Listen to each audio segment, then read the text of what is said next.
పెట్టాలి కదమ్మా మంచం మీద ఒకటి పెట్టి అట్ల మీద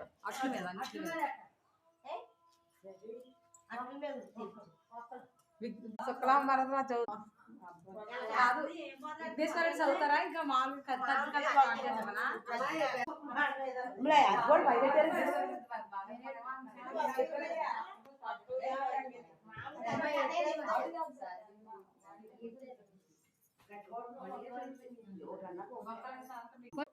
కథ చెప్తున్నాం తద్ది కథ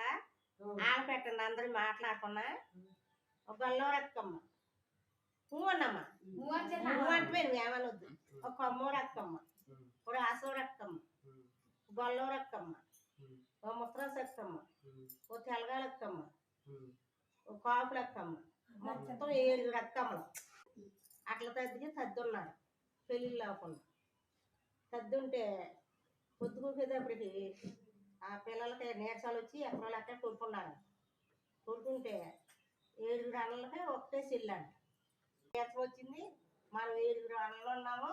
అని గంగగా పళ్ళు వెళ్ళి చింతపోయికి నీళ్ళు ప్రార్థన పెట్టి ఆడుకు కొనుక్కు పెట్టి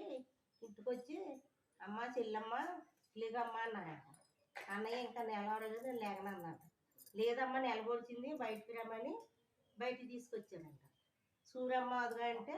ఆ ఎలుగు చందమామలాగా కనిపించింది పిల్లకి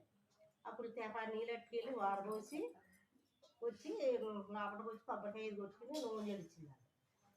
నువ్వు తల్లపోదు లోపలికి వచ్చి నూనె గెలుచుకుని దగ్గరికి వెళ్ళింది నేను నూనె గెలిచేసాను లేకుంటే మీరు కూడా లేక నూనె గెలిచుకోండి నెలకొచ్చింది అని చెప్తున్నాను లేదే మీ అన్నయ్య వాళ్ళు నీకు నీరసం వస్తుందని ఆడకొక్క చింతపోయి నీళ్ళు కద్దు పెట్టి ఆడకొక్క కొనుక్కు పెట్టి నెలకొచ్చింది లేదని నీకు చెప్పారు నువ్వు నీకు మొసలు రారు అని మొత్తం 6 రకమ్మలు చెప్పారు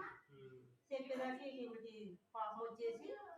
ఇంటికి వచ్చి లాకి వెళ్ళిపోయి ఒక కుక్కు మంట వేసుకుని ఆ కుక్కు మంటలో కొడుకుందంట కొడుకుంటే ఈ 6 నెల వచ్చి దాకుండి నెల వచ్చాక అప్పుడు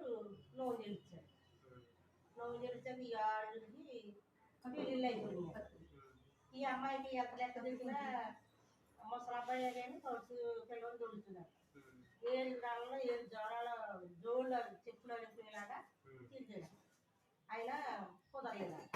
ఇంకెందుకన్నయ్య ఆ ముసలి ఆయన నాకు చెయ్యింది చేసుకుంటాను అన్నాడు ఆ ముసలి తీసుకొచ్చి చేసి అట్లా కూర్చోబెట్టుకుని నేను దేవుడి దగ్గరికి వెళ్ళిపోతాను అన్నయ్య